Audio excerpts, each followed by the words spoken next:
Right, I think that's a good question. It's a different one, and I like different questions. Would it be considered a conflict of interest for an educational lawyer? Now, I don't know what that means, frankly. Does that mean a special education lawyer like a parent attorney, or is that a school board attorney? But I'm going to answer it both ways.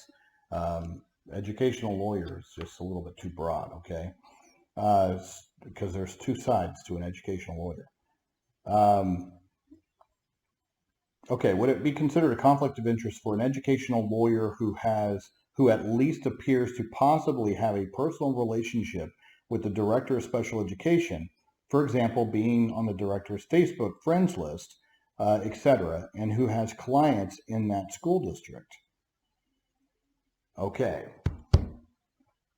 I'll just share with you. Oh, I don't know why I put my glasses on. I'm done reading. Okay. Uh, we've lived in multiple different school districts for our daughter, who has had an IEP since she was in preschool. All right. And I can tell you that my wife has been Facebook friends with multiple school administrators. And so have I, whether I have friended them or they've friended me. I mean, just on my personal page, I'm over 2,000, and I don't know 2,000 people personally, or at least I'm not, personal friends with that many people. But Facebook has done that. People you meet and you interact with, same thing on LinkedIn and anything else, guys.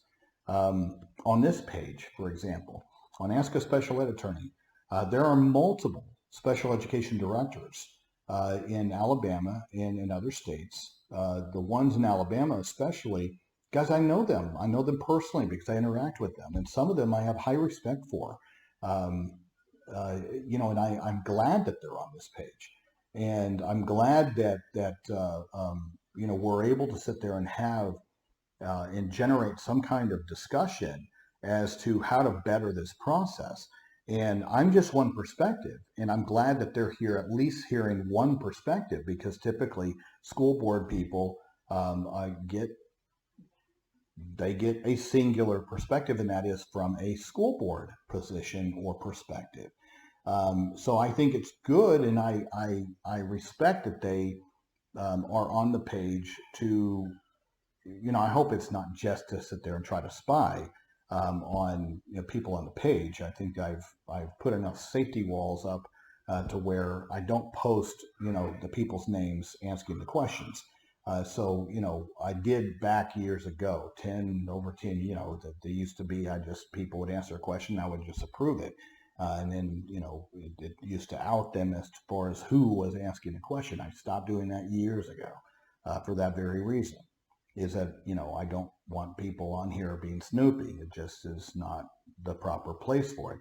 This needs to be I hate to use the word safe space, hate to use it, but it needs to be an environment to where people can ask questions, whether they're school employees or whether they're parents, in an area to where there's no ridicule, judgment, or potential retaliation.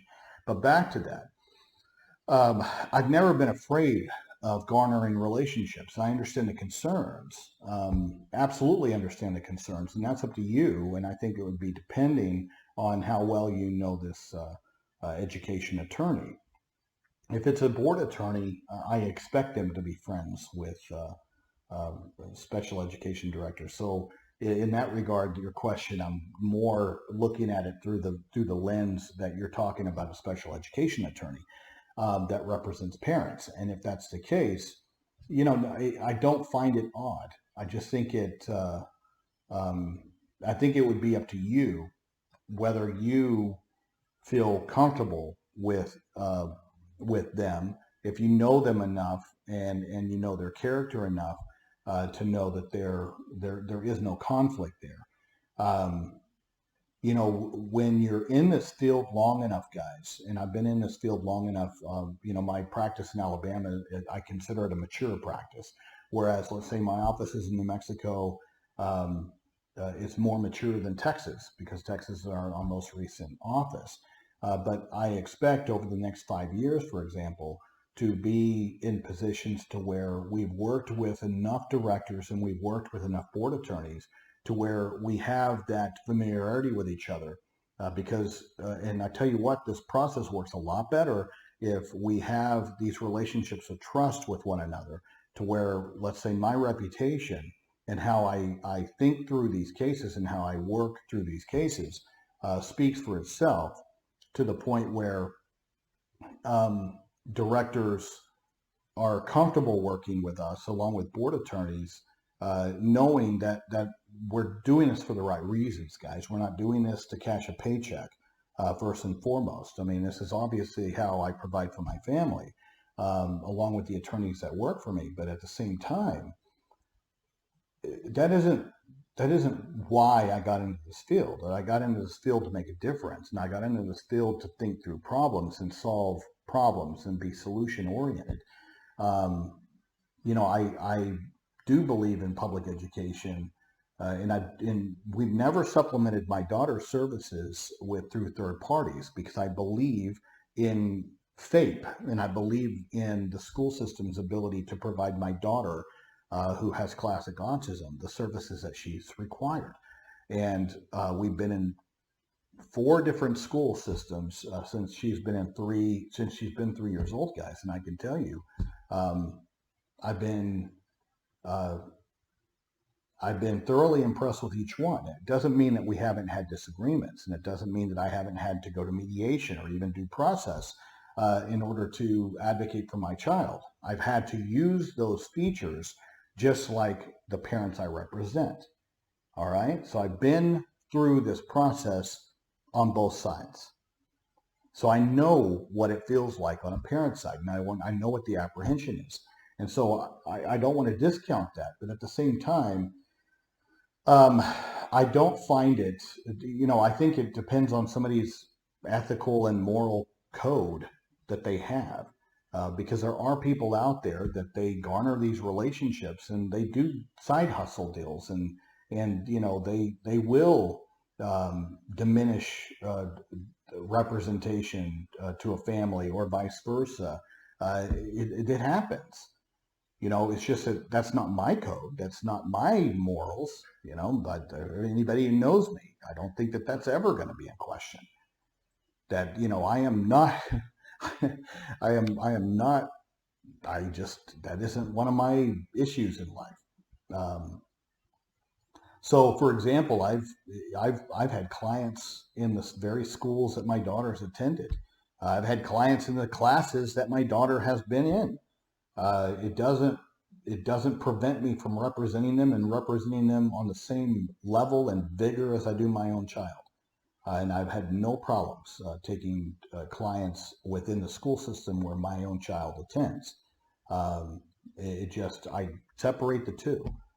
We're not, and also I'm not personal friends with anybody. I'm just, what I'm saying is, being a Facebook friend is a Facebook friend. Having people in this group is having people in this group. And it's a positive in both respects, as long as you have your moral compass and your ethical compass pointed in the right direction. But as a parent, that's going to be up to you to sit there and gauge whether those things, depending on your read of that individual, trust your gut with people, okay? And I think that we don't do that enough. Trust your gut. And if your gut's screaming that there's a conflict there, that you don't trust that, then maybe you're onto something. All right. I would hope anybody that calls me does the same kind of scrutiny. It's not going to offend me. It doesn't bother me. All right. Believe me, I have nothing to hide. You got questions for me, ask them. We'll get to the bottom of it. But, have people had those concerns and even made some accusations like that? Of course they have. I've been around for a while. I would expect people to blow off, and spouting off crap. But at the end of the day, it doesn't bother me. Investigate, look into it, talk to me, but that's not going to be ever the reputation or the facts.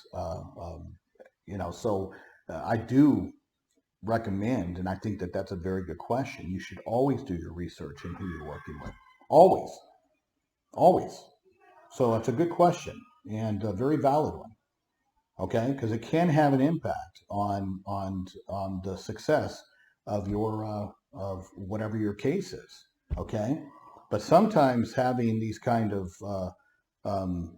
friendly type of business type relationships are actually a positive, guys, because it can fast track you to solutions because you both understand how each other works.